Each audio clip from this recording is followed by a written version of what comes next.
Howdy folks, Foyer here, and this is a reply to Tattooskin72's video about gender-neutral parenting, and I think this is the result of an ongoing discussion regarding Kathy Witterick, I believe her name is, and her husband David Stalker, and their child, Storm.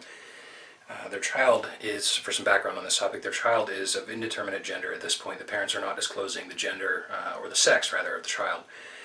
The idea here is to promote an environment wherein the child can make its own decisions about its gender.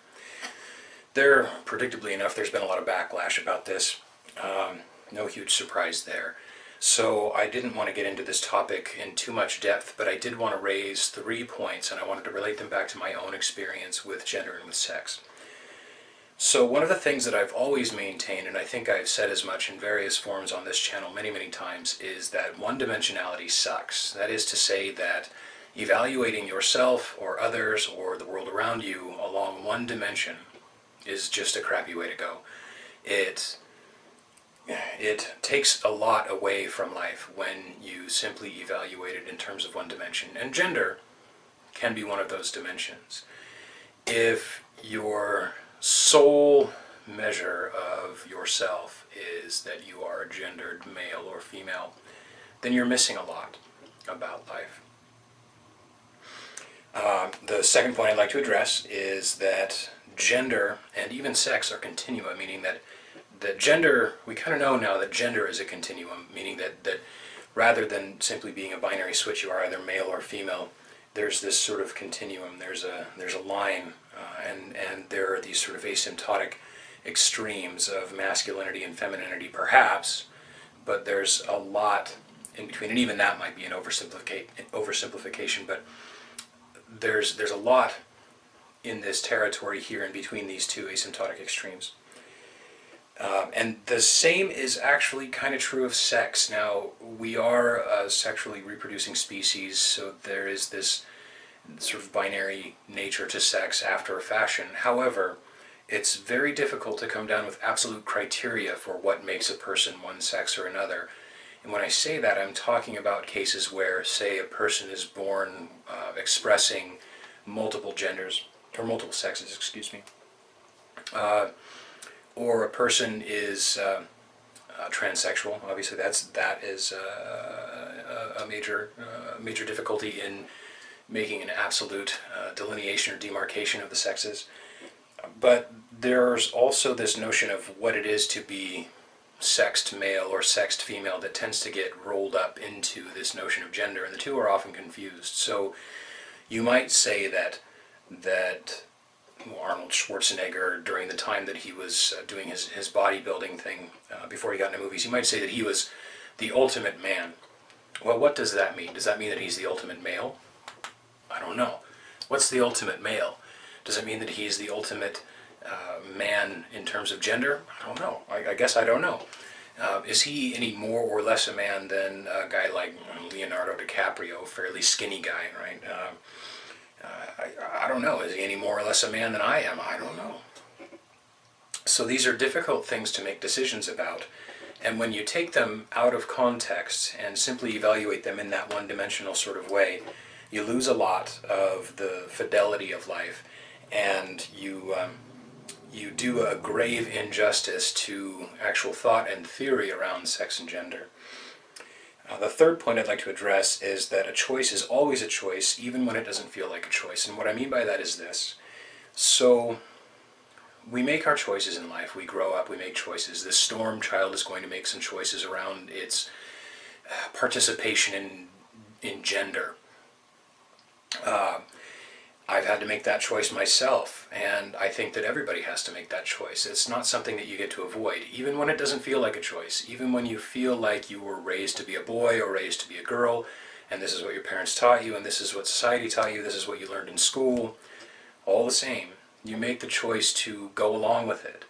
Or if you were not brought up in an environment that was so restrictive or constricting, constraining, you still end up making choices about how you are going to participate in these interactions, in the interactions that are guided by gender. Now, these dimensions, these continua, these dimensions of life, however many of them you may have, they do affect our interactions with each other. And they constrain our interactions with each other. They set the terms by which we address one another often. And while we do question those, some of us question those and we try to change things, ultimately they are going to, in whatever form they take, and it changes from century to century, generation to generation. This little thing now with gender and this child is a transient moment, a blip in the radar of history. It's practically irrelevant, except that it's a big deal right now. But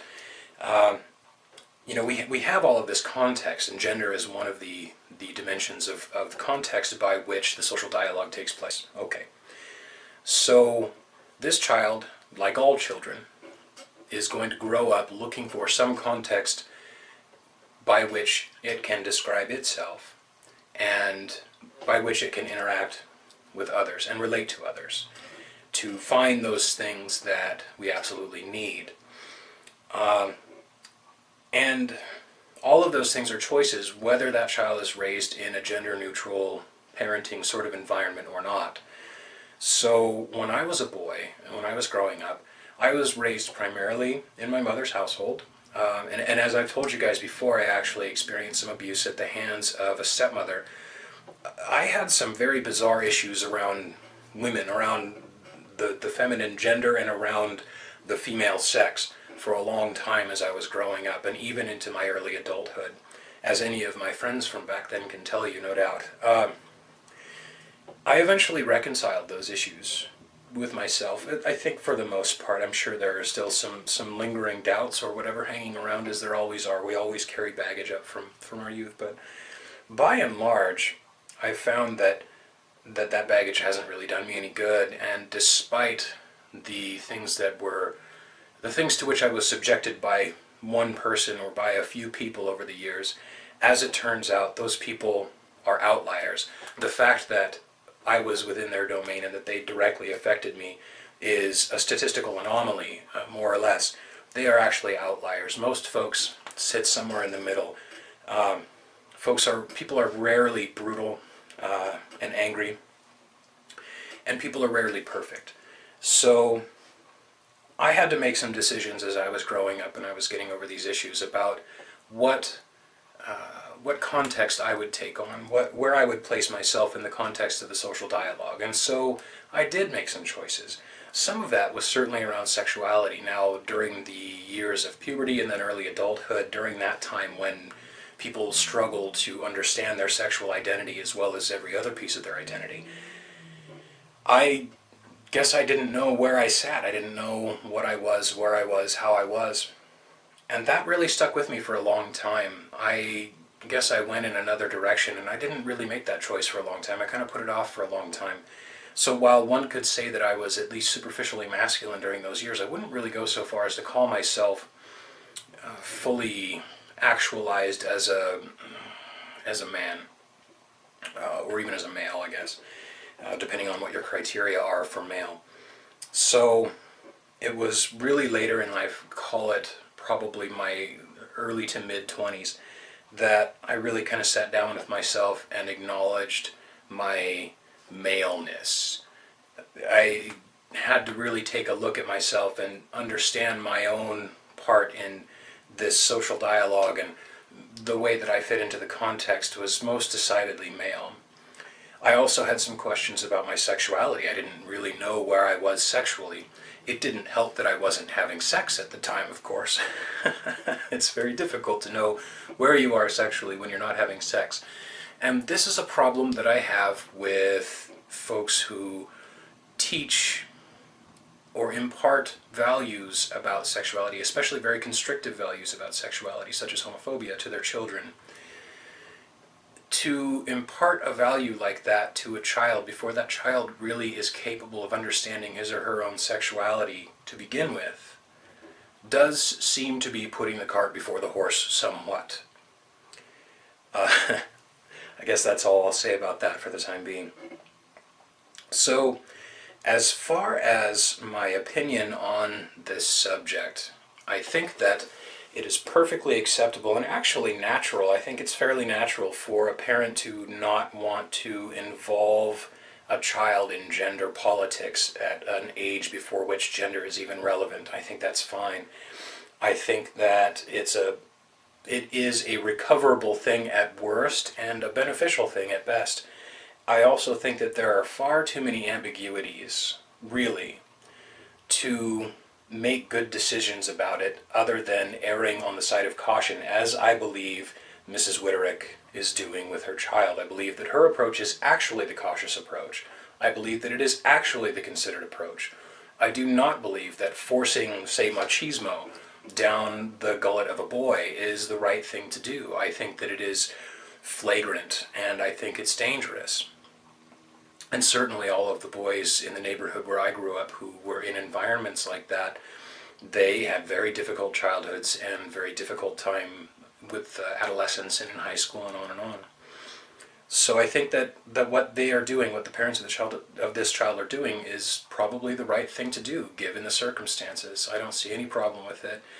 I made the choice for myself to be a man many years after I was born, probably 25 years after I was born. And that's a perfectly acceptable and normal thing. Some people do it younger, some people do it older, but it's always a choice. It's never not a choice. This is the problem, fundamentally, that I have with the mindset that tries to impose these things upon people, is that no matter what you try to impose on people, they always have to make a choice. Now, you can be imposing it with thumb screws or bamboo shoots under their fingernails or put them on the rack or whatever. No matter what you do to try and impose your will upon someone, they always have to make the choice, even if you break them. They always have to make some choice.